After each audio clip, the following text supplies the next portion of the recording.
Welcome to English literature class, my dear students of class 12th. Here I am going to start the chapter from Reverie, Birches, chapter number 2.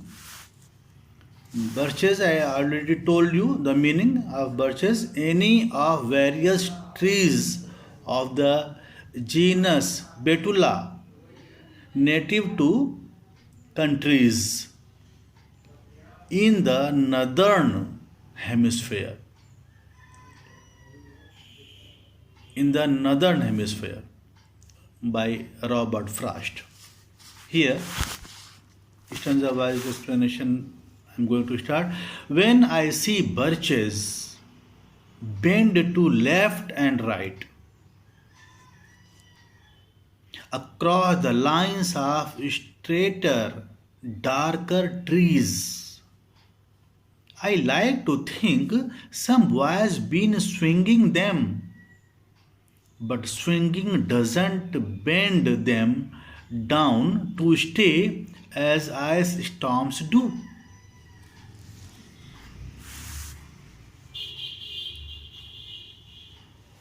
The poem opens in an easy, colloquial style. The speaker observes birches bending to left and right. The speaker, the poet, the speaker observes birches bending to left and right across the lines of straightly erected dark trees. Across the lines of straightly erected dark trees, he tends to imagine that some boy has been swinging them, resulting in their bending down. The boy who came here and swung, consequently, resulting the branches of birches are bending down. But soon the reality dawns upon them that birches cannot be bent down permanently by the swinging as they are done by the ice storms. In other words, only the ice storms can bend birches permanently. In these lines, the poet has given us the description of an observed phenomena. He brings together the opposite of reality and fancy, which continues in other parts of the poem as well. Often, second stanza, often you must have seen them loaded with ice a sunny winter morning. After a rain, they clicked upon themselves as the breeze rises and turn many colored, as the star cracks and creases their enamel. Soon the sun's warmth makes them shed crystal shells, shattering and avalanching on the snow crust. Such heaps of broken glass to sweep away. You would think the inner dome of heaven had fallen. The poet says, here the speaker addresses the reader and says that he must have seen birches loaded with ice on a sunny winter morning after the rain. When the wind blows, birches swing up and down with a clicking sound. The ice on the birches shines and turns many colored as the rays of the sun are refracted in passing through it. Soon the warmth of the sun increases, and ice on birches is shaken and breaks down into fragments to fall down. Fragment small pieces to fall down on the earth. These pieces of shining ice resemble pieces of broken glass.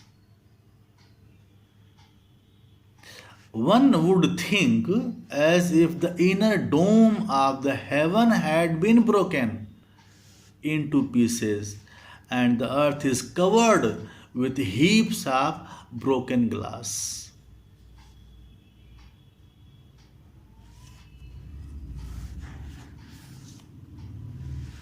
They are number 3.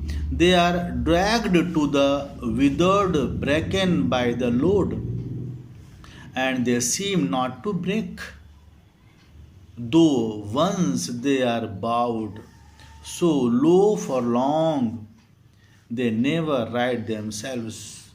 You may see their trunks arcing in the woods, years afterwards, trailing their leaves on the ground, like girls on hands and knees that throw their hair before them over their heads to dry in the sun. A beautiful picture. The poet has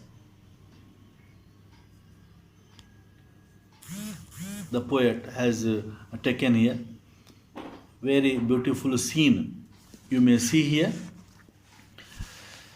With the burden of ice, with the burden of the ice birches are bowed very low. Burden of ice birches. The birches are full of ice, snow. With the burden, with the load of the ice birches are bowed very low to the level of the dry fern growing on the earth. But they still not break.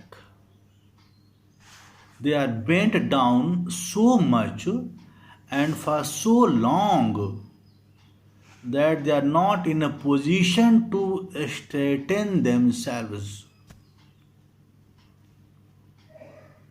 Their trunks lie arched in the forest for several years.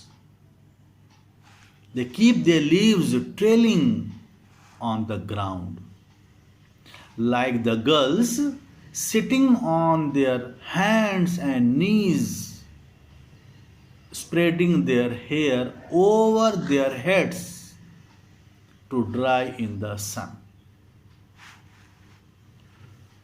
Here the poet has offered a beautiful image by simile.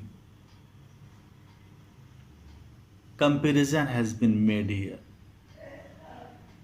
The trailing of leaves by the birches reminds him of the girls on their knees, spreading their hair over their heads to dry them.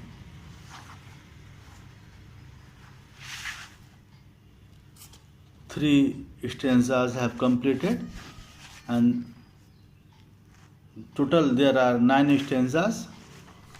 The rest of the stanzas will be elaborated in my next video. Thank you so much, students.